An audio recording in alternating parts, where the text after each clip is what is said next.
Next colour అండి pink. So మనకి ఈ విధంగా ఉంది. కంప్లీట్గా మనకి మంచి వెస్టర్న్ అవుట్ఫిట్, లెంత్ కానీ మనకి క్రషింగ్ కానీ సో చాలా మంచిగా అనిపిస్తుంది. సో వేసుకున్నా సరే కలర్ కాంబినేషన్స్ కూడా బాగున్నాయి. Sky blue, pink, yellow colour combinations కూడా బాగున్నాయి కదా.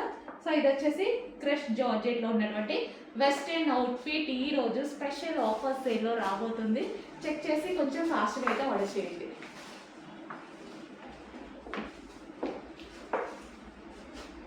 సో ఈ విధంగా ఉంది వెస్టర్న్ అవుట్ఫిట్. ఓవరాల్గా మనకి ఇది థ్రెడ్ వర్క్ కనిపిస్తుంది. సో థ్రెడ్ వర్క్ అంటే ఊల్ స్టైల్ వర్క్ అనమాట. ఊల్తో ఉంటుంది కదా, ఊల్ స్టైల్ వర్క్ అనేది మనకు కనిపిస్తుంది. So pink colour. So check చేసి కొంచెం ఫాస్ట్గా అయితే ఆర్డర్ చేయండి. స్టాక్ అయితే ఫుల్ స్టాక్ రెడీగా ఉంది, బట్ కొంచెం ఫాస్ట్గా అయితే ఆర్డర్ చేయండి. ఆఫర్స్ ఇస్తున్నాము, స్పెషల్ ఆఫర్స్ ఇస్తున్నాము. సో చెక్ చేసి ఫాస్ట్గా ఆర్డర్ చేయండి.